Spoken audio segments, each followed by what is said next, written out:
मी ज्ञानेश्वर ओंकार पाटील, मुक्काम पोस्ट चिंचखेडा बुद्रुक, तालुका जामनेर, जिल्हा जळगाव.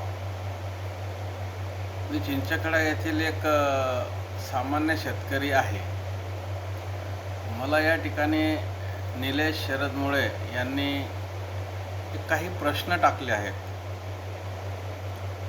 त्या प्रश्नांचं मी माझ्या याच्याप्रमाणे माहितीप्रमाणे समर्पक उत्तर देण्याचा मी प्रयत्न करणार आहे. निलेश भाऊंचा पहिला प्रश्न आहे, तुम्ही कोणत्या प्रकारची पिके मोठ्या प्रमाणात घेता? त्याला उत्तर असं आहे की आमचा जो परिसर आहे या परिसरामध्ये जास्तीत जास्त प्रकार जर म्हटला तर मका आणि कपाशी ही पिकं या ठिकाणी मोठ्या प्रमाणात घेतल्या जातात. काही अंशी सोयाबीन असतं. त्यांचा दुसरा प्रश्न आहे, तुमच्या पिकासाठी कोणती माती सर्वात योग्य आहे? माझं त्या प्रश्नाला उत्तर आहे, मध्यम काळी स्वरूपाची आणि पाण्याचा निचरा होणारी जमीन, मध्यम लालसर ही जमीन शेतीसाठी उपयोगी आहे. त्यानंतर त्यांचा तिसरा प्रश्न असा आहे की तुम्ही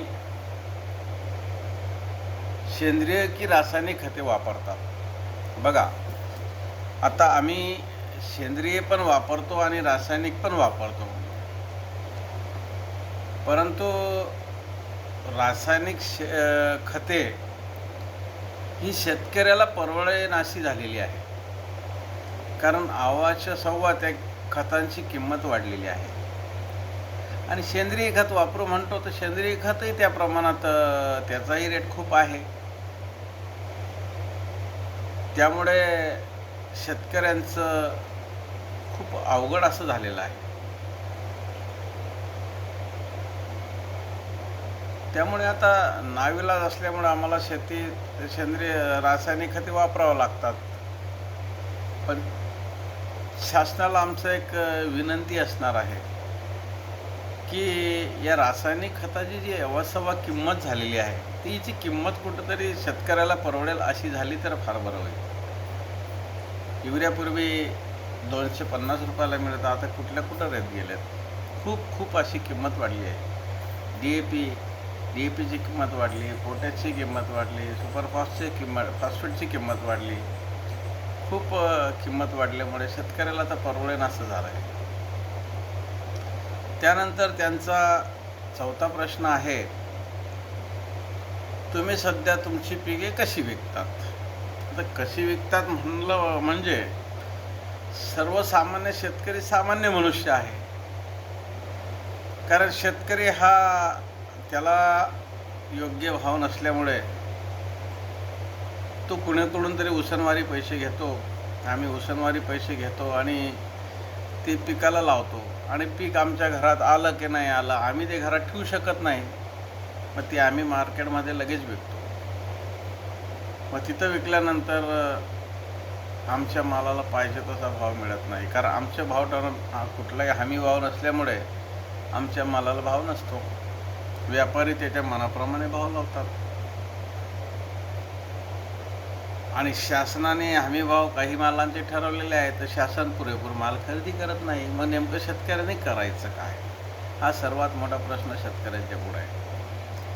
त्याला मला असं म्हणायचं की शासनाने जर का हमी भाव दिला आणि संपूर्ण माल जेवढा शेतकऱ्याचा माल पिकेल तेवढा जर माल शासनाने खरेदी केला तर शेतकरी मात्र समाधानी राहील. असे होत नाही. ते झाले पाहिजे. शासनाने पुरेपूर माल खरेदी करण्याची हमी घेतली पाहिजे. त्यानंतर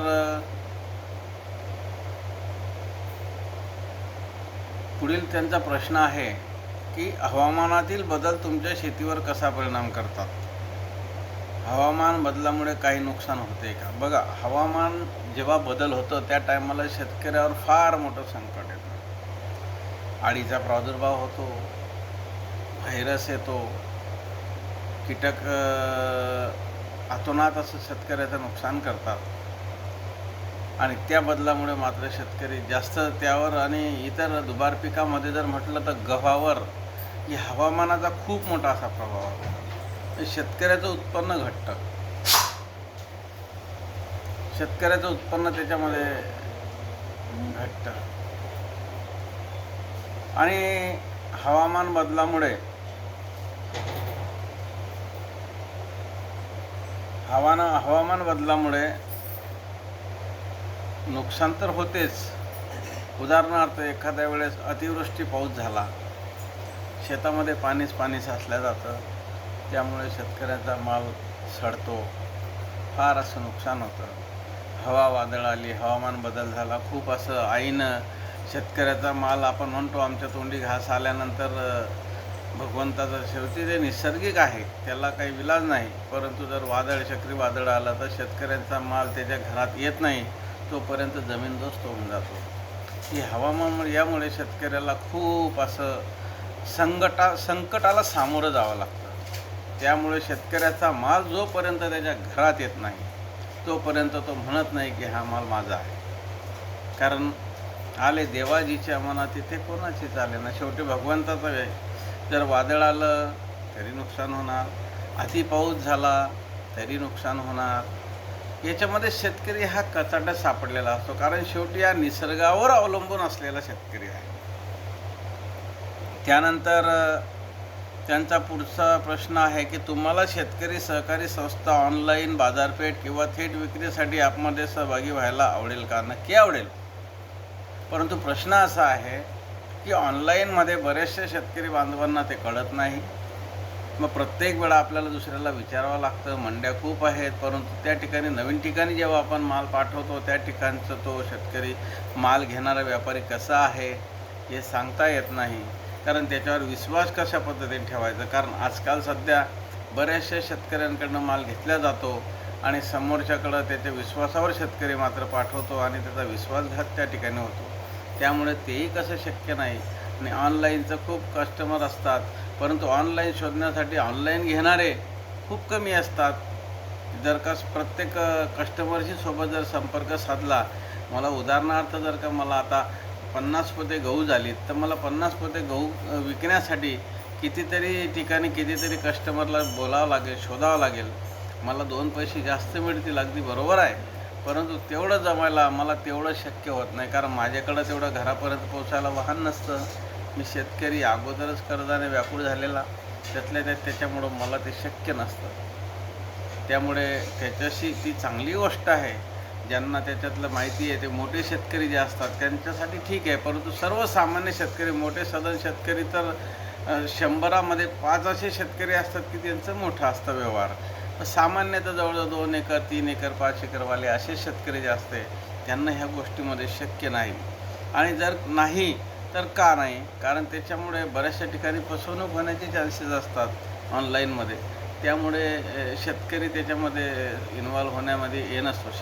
त्या टायमाला सरकारने जर का अशा काही संस्था ओपन केल्या, सरकारने सांगितले की तुम्ही आमच्याकडं माल पाठवा, याची जबाबदारी आम्ही घेऊ, तर नक्की मात्र शेतकरी तुम्हाला माल त्या पद्धतीने ऑनलाईनमध्ये माल विकायला शेतकरी राजी होईल. परंतु प्रश्न काय होतो, फसवणुकीचं खूप असल्यामुळे ते मधून त्यांचा 7वा प्रश्न आहे, सेंद्रिय शेतीचे फायदे काय आहेत?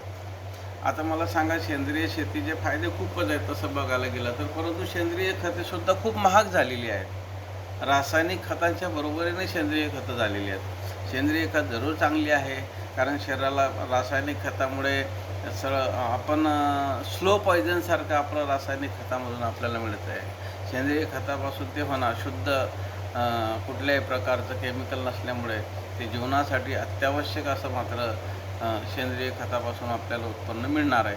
मग तेही आणि रासायनिक खतं परत काय, शेतकरी असा असतो की दुकानदाराकडे जर गेला, त्याला विचारलं की बाबा रे अरे आपल्याला सेंद्रिय खत टाक, तर समोरचा दुकानदार सहज म्हणतो, अहो सेंद्रिय खताने तुम्हाला 100% माल जास्त मिळणार नाही, तुम्हाला रासायनिक खत घ्यावंच लागतील.